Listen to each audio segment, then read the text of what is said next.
나의 노래, 나의 믿음이라고 하는 제목입니다. 오늘 이사야 12번째 시간 갖도록 하겠습니다. 어제 살펴드렸던 말씀처럼 11장까지, 12장 읽었으니까 어제 말씀 11장까지의 이사야의 예언이 이스라엘을 향한 심판과 회복의 말씀, 네 번의 사이클로 구성이 됐다라고 말씀드렸습니다. 그 중에서도 우리가 읽었던 11장 평화의 나라가 온다. 그리고 그 나라를 다스리는 평화의 왕이 오시면 또 그 나라가 어떤 모습으로 서게 될 것인가에 대해서 살펴보았습니다. 네 번째 사이클의 마지막 네 번째 회복에 대한 말씀이 어제 말씀이었고, 그리고 이제 13장 내일입니다. 내일 말씀에서부터 23장까지가 11장까지 23장까지가 열방에 대한 심판 선언들입니다. 그 중에서도 내일 말씀은 바벨론에 대한 경고, 이렇게 기록이 되어져 있어요. BC 732년경. 그리고 23장으로 와보면 두로와 시돈에 대한 경고, 이렇게 되어 있단 말이죠. 열방에 대한 말씀, 바벨론으로부터 시작을 해서 두로와 시돈에 이르기까지 약 8에서 9나라에 대한 심판의 말씀들이 계속 반복적으로 나열되어져 있습니다. 이 말은 다시 말하면 이사야는 그 당시의 고대 근동 국가들의 나라에 대한 정치적인 정세들에 대해서 익히 알고 있었던 예언자다라고 하는 것을 반증하고 있는 대목인 것입니다. 그래서 이사야는 왕정에서 성전에서 예언했던 예언자라고 우리가 보는 이유가 그런 데 있다라는 거죠. 아모스나 이런 예언자들은 세계를 보는 통찰에 있어서는 조금 더 이 이사야처럼 포괄적이지 못했거든요. 그런데 이사야의 말씀에 보면은 이게 상당히 많은 나라들을 다루는 것으로 보아서 정치적으로 상당히 입지가 있었던 그런 통찰이 있었던 예언자다라고 우리가 볼 수 있는 대목이 이런 대목들을 통해서 우리가 알 수 있다는 것입니다. 그래서 이제 11장까지의 네 번의 심판 회복의 사이클을 끝내고 13장으로부터 이어지는 심판 선언들을 가기 전에 바로 그 앞전에 있어서의 짧은 한 꼭지를 잠시 쉬어가는, 그래서 이제 말씀드릴 때 뭐라 그랬죠? 12장을 간주라고 말씀드린 이유가 이런 데 있죠. 노래를 부르다가 잠깐 쉬는 것입니다. 잠깐 쉬는 것. 심판과 회복을 계속 말씀하다가 한 박자 쉬고 이제는 열방으로 이사야의 시선이, 심판의 대상이 옮겨가는 거죠. 이렇게 해석하시면 보시면 좋을 것 같아요. 이스라엘에 국한돼 보았던 이사야의 시선이 열방으로 확장이 되고, 이 확장으로 되었던 이사야의 시선이 우주적인 관점으로 더 확장이 되는 것이 24장부터 27장까지 더 확장되는 관점으로 이사야의 예언이 넓어져 가고 있다라고 우리는 이해를 하시면서 이 말씀 보시면 좋을 것 같습니다. 1절 말씀 보시면 그날에 네가 말하기를 여호와여 주께서 전에는 내게 노하셨사오나 이제는 주의 진노가 돌아섰고 또 주께서 나를 안위하시오니 내가 주께 감사하겠나이다 라고 너가 이야기할 것이다. 지금 말씀하고 있는 화자는 누구예요? 이사야입니다. 그리고 이 말씀의 대상은 이스라엘의 백성들인 거죠. 그런데 그날에라고 말씀하고 있잖아요. 그날에. 성경을 우리가 읽은 그 날이라던가 이날, 이런 표현들이 성경 속에 좀 가끔 등장할 때 이때가 언제지? 라고 하는 질문을 던져보는 것은 상당히 이렇게 좋은 질문입니다, 여러분. 그날에라고 그랬어요, 그날. 오늘도. 그러니까 우리 어제 말씀에서도 그날에 대한 이해, 이중적으로 이해해야 된다라고 말씀드렸죠. 오늘의 이 말씀도 잘 보시면 그러한 맥락에서 본다면 이것은 분명히 포로에서 돌아온 날입니다. 오늘 이 12장에서 등장하고 있는 그날에라고 하는 의미는 포로에서 돌아온 날을 의미하는 거죠. 그리고 또 한 가지의 이 날은 메시아가 재림하여 오시는, 그러므로 모든 열방과 민족을 심판하시는 그 주님이 이 땅 가운데 오시는 그날, 여호와의 날, 그날을 받기도 한다라는 거죠. 역시 이중적인 의미로 이 날을 우리가 보아야 될 것입니다. 이런 여호와의 날이 이 여호와의 날, 이것이 강조된 성경 말씀이 요엘서 같은 말씀이에요. 요엘서 같은 말씀이 여호와의 날을 상당히 강조한 그런 말씀이기도 합니다. 한번 일독해 볼 수 있기를 권합니다. 세번역에서 1절 이렇게 시작합니다. 그날이 오면 너는 이렇게 찬송할 것이다 라고 말씀하고 있어요. 그날이 오면 너는 이렇게 찬송할 거야.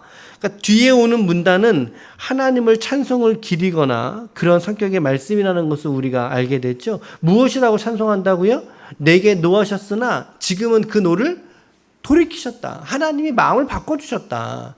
그러므로 지금은 하나님이 나를 심판하는 분이 아니라 어떤 분이시라는 거예요? 하나님이 나에게 안위하시는 분이다. 이런 안위라는 단어를 우리 아이들이 알까요? 여러분들은 안위라고 하면 딱 이렇게 느낌이 딱 오세요? 안위하다, 위로하다는 뜻입니다. 위로하다. 그러니까 하나님이 우리를 이제는 때리는 자가 아니라 우리를 위로하시는 분이다. 때려서 난 상처를 지금은 하나님이 위로하시는 분이시다. 라고 하는 것을 언제 얘기한다고요? 그날이 오면, 그날이 바벨론 포로에서 돌아오는 이스라엘이 재건되고 회복되는 그날이 오면, 또 하는 의미로는 여호와의 날이 오면, 그렇죠? 여호와의 날이 오면. 그러니까 우리로서는 어떤 날을 바라봐야 되는 거예요? 여호와의 날이 오는 날을 바라보는 거예요. 여호와의 날에는 주님이 무슨 주님으로 오시죠? 재림주, 심판주로 오시는 주님. 그렇죠? 그 날을 바라보는 성도가 되어야 할 것입니다. 심판하시는 하나님에서 이제는 위로하시는 하나님. 그래서 너무나 감사한다는 거예요. 너무나 감사한다. 자, 그런데 이 말을 들었던 이사야와 그의 백성들은 사실 이런 시절을 이들은 역사 속에서 그러니까 들었던 당사자들, 그들은 경험하고 죽었나요? 아니면 경험하지 못하고 죽었나요? 경험하지 못하고 죽었죠. 그렇죠? 722년, 586년까지 그들이 살 수 있었겠어요? 아니잖아요. 이들은 경험해보지 못하고 죽어버리고 맙니다. 그렇죠? 이사야는 남유다 멸망 훨씬 전에 죽게 되죠. 그러나 그의 말씀은 계속 남아서 결국에 후대의 우리들에게도 이사야가 한 이 말씀이 맞구나 라고 역사가 증명했잖아요. 그것을 우리가 보면서 그렇구나. 우리의 오늘의 감사도 그렇다면 현재적이어야 되겠다, 미래적이어야 되겠다.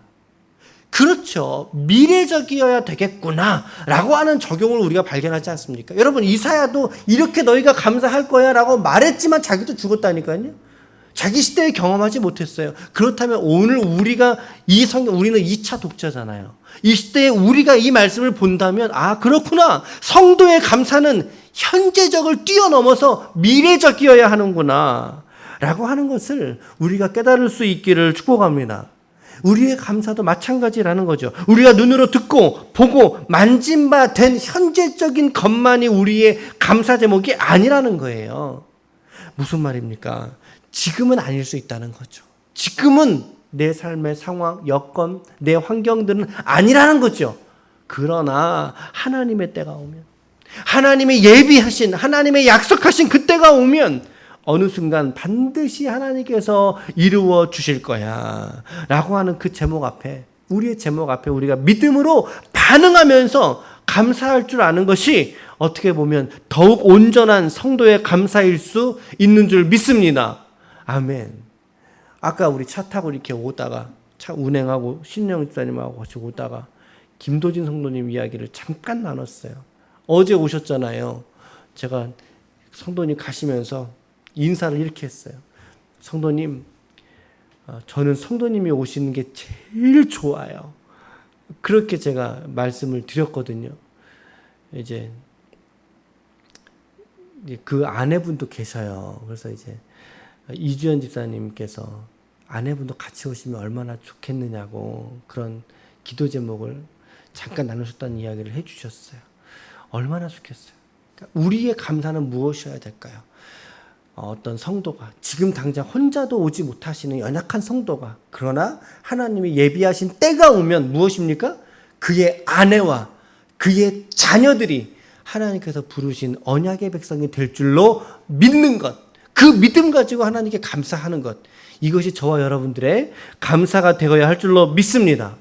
이런 묵상이 제가 즉흥적으로 지금 말씀을 전하면서 이 교환을 바라보면서 즉흥적으로 제게 드는 감동이에요.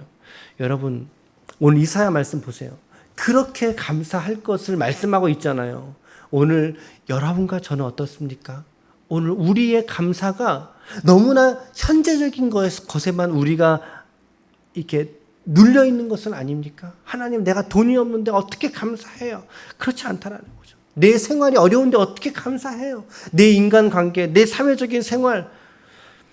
우리의 감사가 나의 삶에 이루어 주신 것들만 감사하고 있다면 그것은 어쩌면 현실적인 감사에만 그치고 말 것입니다. 그러나 믿음이라는 것을 우리가 현실에 머무르는 것이 아니라 하나님의 먼 때를 바라보고, 내가 죽어서도 내가 그 제목을 죽을 때까지 내 눈에 보지 못한다 할지라도 우리가 그 먼 날을 바라보면서 그날에 하나님이 이루실 것을 우리가 믿음으로 땡겨서 바라보는 것, 그것이 믿음일 줄로 믿습니다. 그래서 히브리서 기자는 믿음은 바라는 것들의 실상이요, 보지 못하는 것들의 증거라고 말했던 이유가 거기에 있을지 모르겠어요. 오늘 이 믿음의 비밀, 이 감사의 비밀을 발견할 수 있는 저와 여러분들이 되시기를 축복합니다. 아멘. 아멘. 2절과 3절 같이 읽어보겠습니다. 시작.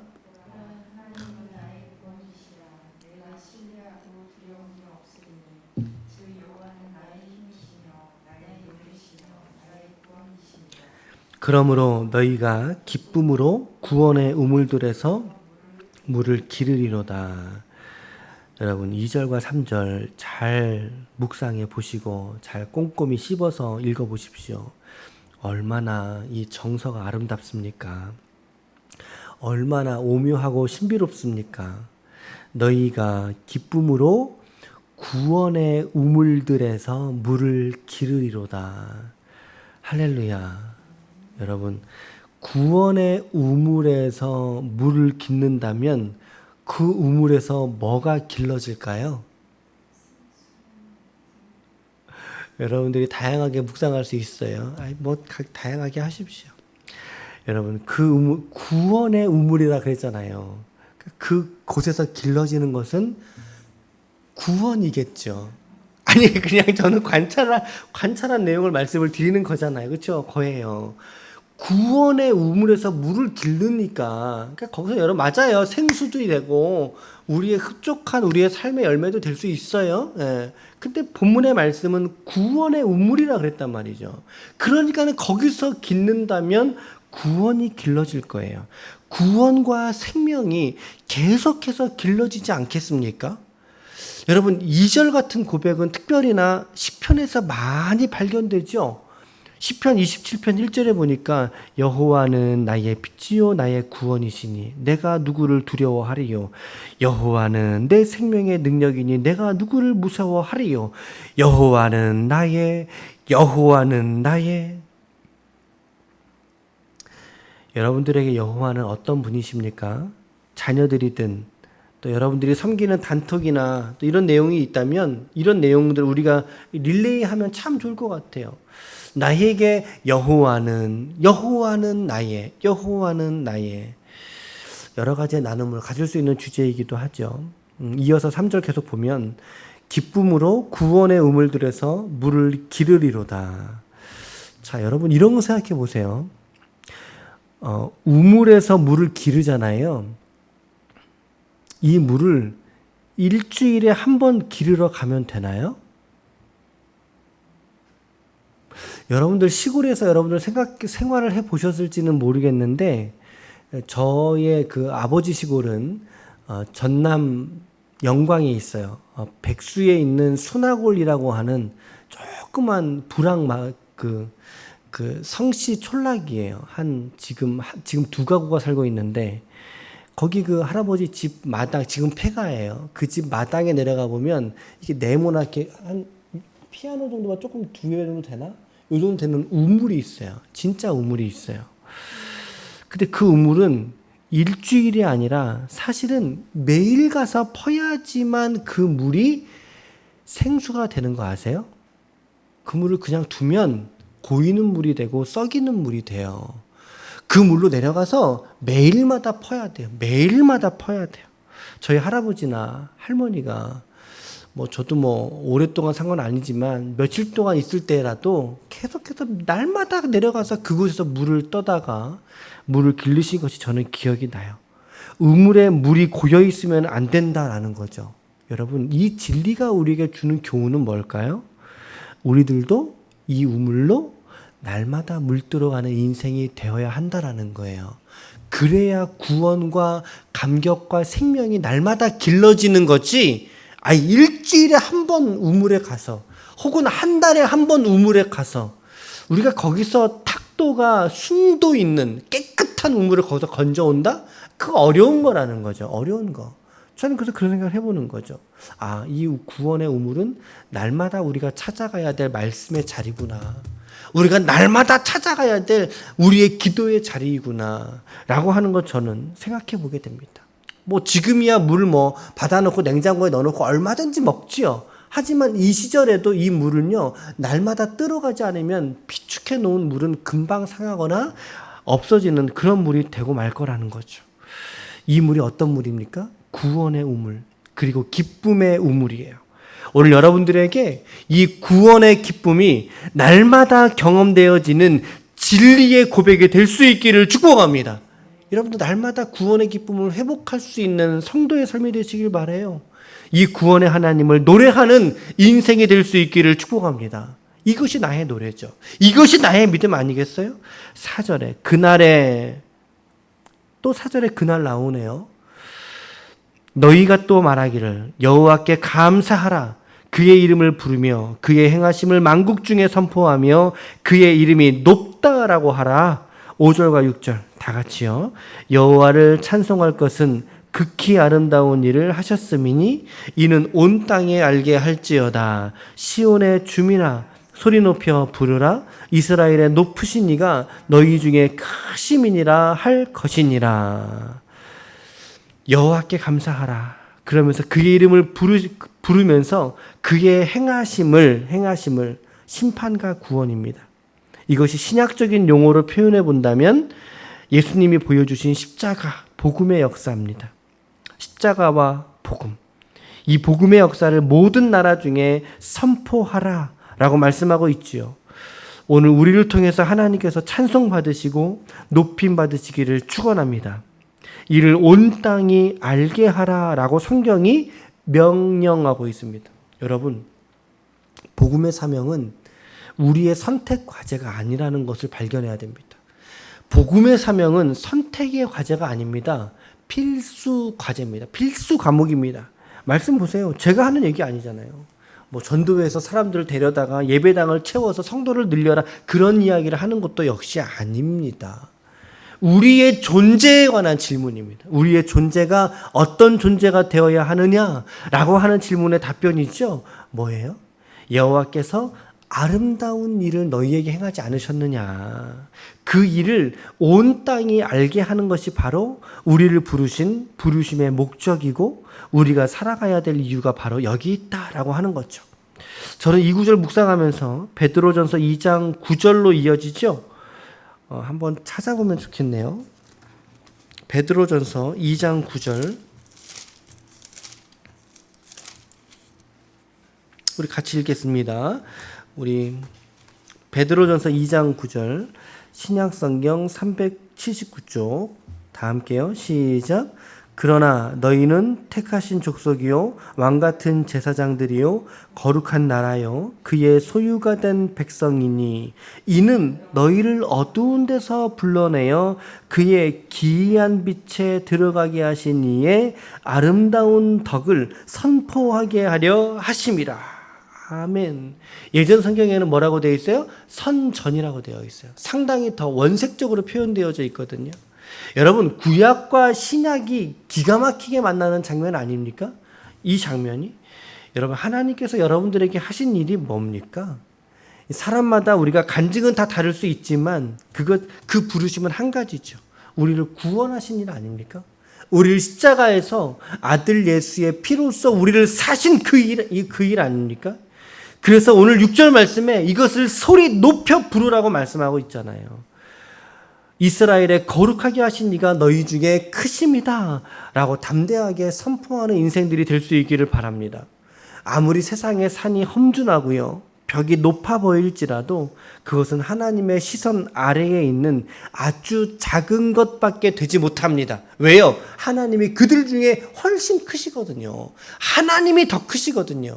그거 바라볼 수 있다면 세상을 향해서 선포할 수 있지 않겠습니까? 오늘도 우리가 이렇듯 각 구절과 단락에 짧은 해설과 적용 드렸는데, 오늘 우리는 어떤 신앙으로 살고 계십니까? 어떤 믿음으로 우리 살고 있습니까? 여러분, 오늘이라고 하는 이름의 힘겨움 속에서 우리가 혹시라도 방황하거나 갈 길을 놓친 것 같이 살고 있지는 않습니까? 다시 한번 우리의 믿음의 방향을 오직 말씀과 기도에 다시 정렬할 수 있기를 축복합니다. 고린도전서 9장 26절은 이렇게 말합니다. 그러므로 나는 다름질하기를 향방 없는 것 같이 아니하고 싸우기를 허공을 치는 것 같이 하지 아니한다 라고 바울은 얘기하고 있습니다. 오늘 우리의 방향은 무엇입니까? 하나님의 말씀과 기도에 있다는 사실을, 그리고 그 말씀과 기도로 말미암는 우리의 삶을 믿음으로 살아내는 것에 있다는 것을 다시 한번 이 믿음과 신앙의 전력 질주를 다시 한번 말씀과 기도라고 하는 레일 위에서 올려놓아 전력으로 뛰어갈 수 있기를 축복합니다. 이제 월요일 날 한 주간의 우리 사회생활 가운데 나아가는 날이기도 합니다. 오늘도 그리고 이번 한 주간도 이러한 믿음의 고백 안에서 승리할 수 있는 하나님의 거룩한 종들이 다 되시기를 예수님의 이름으로 간절히 축원합니다. 아멘. 기도하시겠습니다.